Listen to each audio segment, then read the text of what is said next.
Hello, what's up? Ako nga pala si BT at nandito ngayon tayo sa BT Reaction and welcome to my channel, Tunay na Kritiko.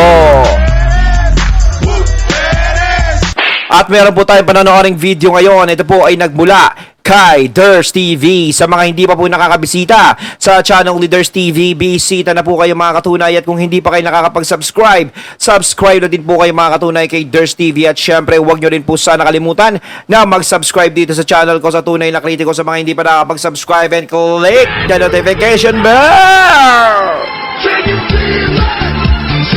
Napapasayo tayo.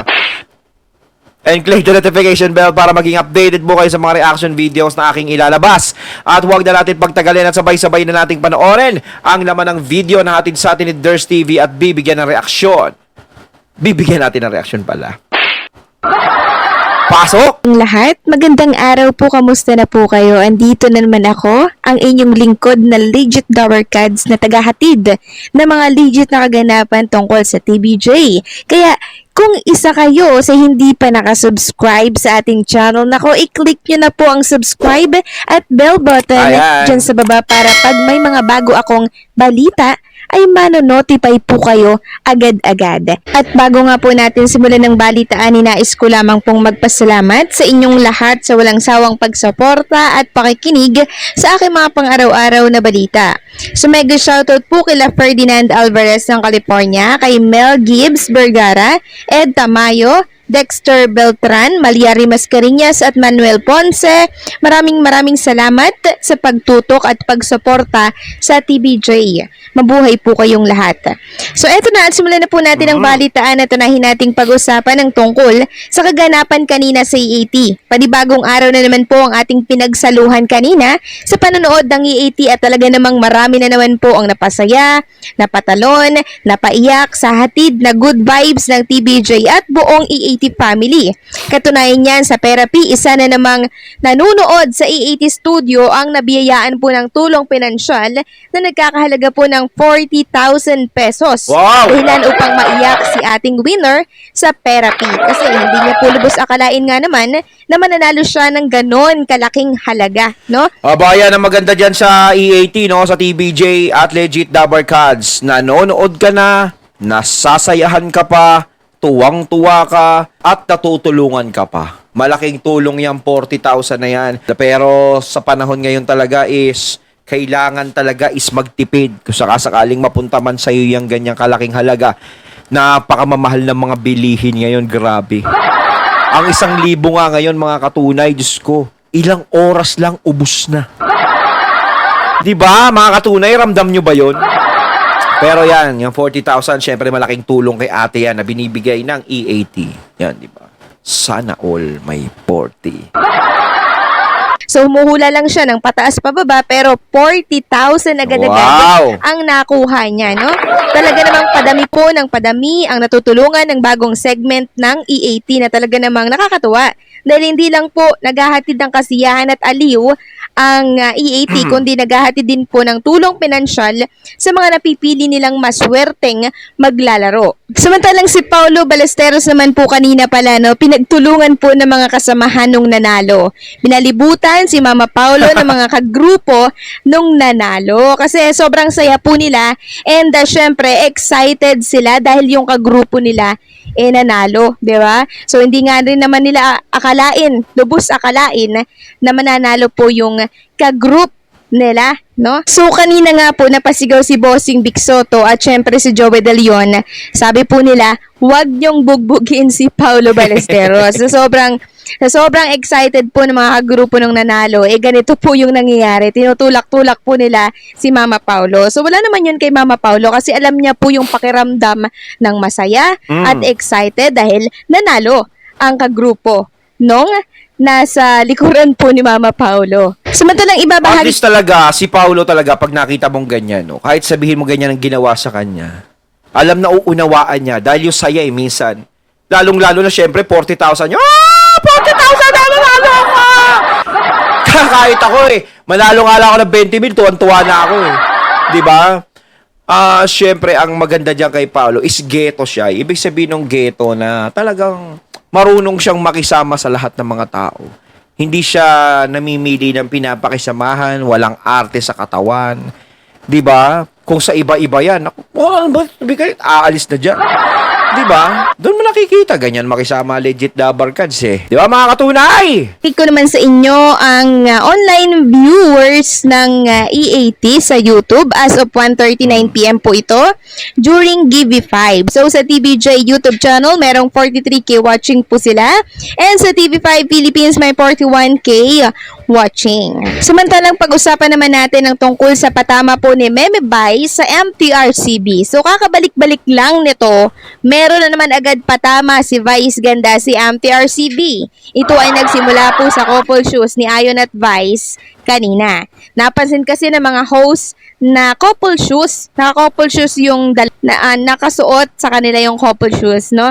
Suot nila Vice and Ayon. Kaya pinuri po ang mga ito ng co-host nila. Ito po yung linyahan ni Vice na siyang malinaw na pinapatamaan na naman niya ang MTRCB. So ayon dito sa parang banner na ginawa po ng Kapamilya page, ano? Sabi ni Vice, "Uy, ano ka ba? Nakakahiya. Pareho yung sapatos natin. Baka sabihin couple shoes tayo." Sabi pa ni Vice, "Pareho kasi we are religious daw."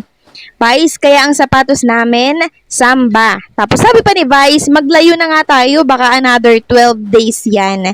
Tapos sabi ni Karil, 12 days of Christmas. So sinalo po ni Karil itong sinabi ni Vice na patama, no, malinaw na patama po sa MTRCB. So talagang itong Si Vice kasi, no, ayan, sinimulan niya na naman, galing sila ng suspend, tapos nagbalik na sila, pero hindi mo siya nakikitaan ng pagsisisi sa sarili niya.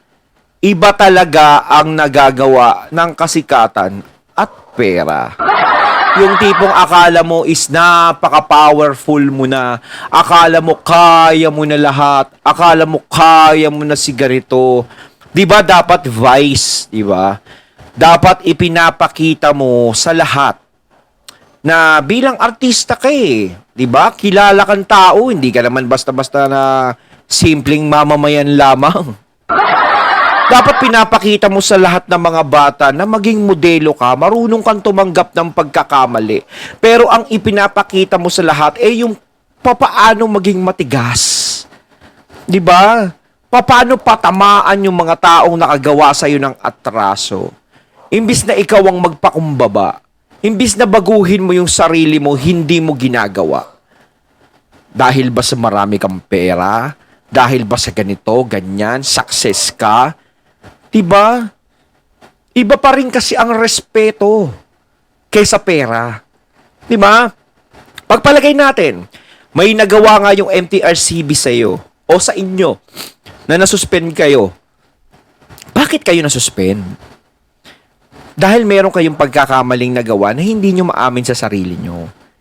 At hindi nyo pa hinihingi na tawad sa tao. 'Di ba? Pero kung siguro humingi ka ng tawad o humingi ka ng pasensya, siguro hindi ganyan ang nangyari. Pero yan, sa halip na baguhin mo yung sarili mo, pagbalik nyo, is pinagmamalaki mo pa rin. Pinagaganyan mo pa rin na matigas ka, ganto, ganyan ako. si Vice ang nagiging leader upang muhi din po ang mga panatiko niya sa MTRCB. Siya yung pasimuno kung bakit ito mga panatiko niya until now ay hindi po tinatantanan ng MTRCB na batikusin kung matino kang taga-sunod. Ayan na yung mga panatiko. Ayan. Kayo, kung madinig nyo ako, yung mga panatiko ni Vice dyan, no? Ako, ang sinasabi ko lang dito, is sana naman, no, may mali o walang maling nagawa si Vice doon sa pagkakasuspinde. Sana is inhingi niya na lang ng public apology sa lahat ng tao. Siguro mas nakakabilib. May mali ba sa sinasabi ko? Ha? Kayo, yung mga panatiko ni Vice dyan, ha? Pasensya na kayo. Kung iisipin nyo na may mali ang sinasabi ko, hindi mag-comment kayo. Kung kasalanan man ni Vice o hindi, mas maganda siguro kung hiningi niya ng public apology dahil siya yung nasangkot dun sa issue. Mas marami pang bibilib sa kanya eh. At saka yung pagbabalik nila, di ba dapat mas inaayos na ni Vice? Dahil magsilbing leksyon na yun, magsilbing aral na yun, di ba? Yung nangyari sa kanilang pagkakasuspinde. Dapat mas lalo na siyang nag-iingat, dapat mas lalo niya nang ginagawa yung maayos na pag-host. Kayo, kung bahala kayo, kung mag-isip kayo sa akin ng masama, problema nyo yan. No? Kung ipinaglalaban nyo, hindi ko kayo mapipigilan kasi fans kayo ni Vice. Kung meron lang madadalaw dito sa comment box talaga at magtatatalak sa akin. Diba? Or tagapasunod, dapat ang sabihin mo, kababaan ng loob para Oo. yung followers mo matuto din ng ganong asal sa'yo. Pero, ang nangyayari instead po na malimutan na po ng mga tao yung nangyari, ay lagi pong ginagawang fresh ni Vice sa pamagitan po ng mga patama niya sa MTRCB. So, kakabalik pa nga lang nila mula po sa pagkakasuspindi ng 12 days. Eto at umariba na naman po si Vice na baka daw Mali yun. 12 days na naman. Dahil naglapit sila ni Ayon. Talagang ang MTRCB ay binibira, niraratrat ng mga patama po ni Vice. Di ba malinaw yun na paghiurak sa MTRCB sa rights na Oo. na parang binubuli sila ng show na ito. Kaya sino nga naman po ang matutuwang tanggapin ang pakiusap nilang motion for reconsideration? Sus Mio Marimar. Imbis na matuwa sa kanila, lalo pa niyang hinahamon. Parang wala siyang takot. Para sinasabi niya, kahit matanggal kami sa Showtime, gusto niyo tanggalin niyo na yung programa namin, mabubuhay ako. Di ba parang ganon? Kung ikaw, Vice kung ikaw, meron kang pakialam sa mga kasama mo, hindi ka gagawa ng ganyan. 'Di ba? Mas iisipin mo sila, baka mamaya lumaki na naman 'to, ganto, ganyan, ganyan. Hindi Kung sino yung nakagawa sa iyo ng atraso, talagang hindi mo siya titigilan, hindi mo siya babakbakan. Tama man o mali ang nagawa sa iyo. Lalo mo pang gagawin talaga, lalo mo pa silang iinisin, lalo mo pa silang ibubuli. Ganyan ba yung klase ng pagpapatawa na alam mo? Hindi ko naman inaano Ako, nagbibigay lang ako ng comment. Lahat tayo, malaya tayong magsalita ng nararamdaman natin. Depende na lang kapag nainis, pinipigilan tayo. Pero si Vice, may karapatan siya na ilabas kung ano yung sama ng loob niya o yung nasa puso niya dapat niya sabihin. Kayo lahat, mapa-Vice ganda fanatic, kahit ganito, kahit saan, may karapatan kayo sabihin kung ano gusto nyo. At may karapatan din ako sabihin kung ano yung gusto kong sabihin at ilabas na nararamdaman ko tungkol dito. Diba? Hindi dapat ganun, Vice. No? Sana matuto ka namang rumispeto sa kapwa. Yun na lang kasi, yun ang nagiging problema sa iyo Diba? May sinasabi ng iba na marami ka natutulungan, ganito. Sana ituloy-diretso mo na lang. Tsaka maging model ka, maging role model ka na lang sana dahil kilala ka Diba? Sinabi ko nga, hindi ka naman simpleng tao lang na ganito Samantalang pag-usapan naman natin ang tungkol sa kasong copyright infringement ng TBJ sa Bulaga. May resulta na daw. So, ayon po dito sa PSN Showbiz, ang kanila pong headline, kasong copyright infringement ng TBJ sa Bulaga, may resulta na daw. So, October 30, 2023 po ito, 12 a.m. Kanina lang po inalabas. Sabi pa dito, inaasahan na pag-trending ng pagbalik ng Showtime pagkatapos ng ipinatupad na 12-day suspension na ibinigay ng MTRCB. Pero marami rin ang nagsabing babalik ang It's Your Lucky Day sa ibang time slot na lang. Tingnan natin kung magre-rate ito dahil hindi naman gaano mariba sa ratings ang ipinalit na show nila Luis at iba pang kasama. So, laktawan po natin ito. Puntahan na po natin agad yung pinakang balita nila about sa E80. So sabi dito, sa E80 naman, sa TV5, ay kwela pa rin ang pamilya ng karakter sa talking photo na si Ellen. May bisita na naman sila mula sa pamilya ni na Ellen at Tasha na si Mami Josie. Masaya pa rin na talagang sinusubaybayan ang kwento ng pamilyang ito sa talking photo or talking avatar. Magaling talaga ang mga dating stop ng Itbulaga sa pag-iisip ng ganong pakwela. Samantalang tapos na pala ang pagsalang ng witness sa kasong copyright infringement and unfair competition under RA 8293 na isinampa ni na Tito Vic and Joey kasama si Jenny Pere laban sa TIPA GMA7. Huling nag-present ng witness ang GMA7 at pagkatapos nito ay magsasabit na sila ng kanilang memorandum at saka ibababa ang desisyon ng korte within 60 days. Posibleng bago magpasko ay meron ng desisyon, kaya abangan natin kung alin sa Itbulaga at E80 ang masaya ang pagdiriwang ng kanilang Pasko. So hinahanap ko po yung sinasabi po nilang resulta daw ayon sa kanilang headline na may Yung isa kahit wala pang Pasko talagang malungkot Hindi lang nila pinapakitang malungkot sila. Alam nyo ha, kahit talaga manalo yung tape na sa pangalang Itbulaga o anuman, hindi pa rin hindi pa rin talo ang TBJ. Dahil ang mawawala lang naman sa kanila yung pangalan eh. Pero ang importante doon, yung pangalan na ipinanalo ng tape o nang nakuha ng tape sa kanila, ang kinikilala pa rin dyan, TBJ, at hindi sila. Di ba? Yun eh. At isa pa, successful ang EAT. Oo. Maganda ang nagiging resulta. Kaya walang talo ang TVJ kahit saan mo dalhin. Kaya kung mayroong magiging malungkot ang Pasko rito, baka, nako alam na natin sagot dyan. Resulta na daw itong labanan po sa kasong infringement na sinampa ng TBJ. Wala naman po ako nakitang resulta, no? Kundi ang sabi lang dito ay bago magpasko, makukuha na po yung resulta at lalabas na po yung resulta sa sinampa po ng TBJ laban po sa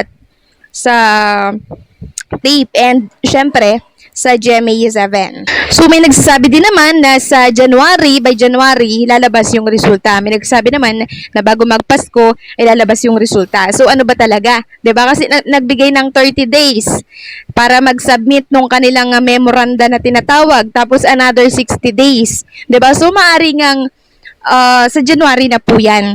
'Di ba? Hindi ko inaasahan na lalabas yan before Christmas kasi sa 60 days na lang po, wala nang 60 days. 'Di ba? Wala nang 60 days wala nang para 60 days. bago ang para magpasko. So, definitely sa January na po yan lalabas. So, abangan po natin yan. Ayun, natating nato ngayon ang video na nagmula kay Ders TV. Ayan ano masasabi niyo mga katunay dito sa mga napanood dating video na hatid ni Ders TV? Di ba? Comment na po kayo sa comment box. So once again, I'm BT and I'm out. Peace.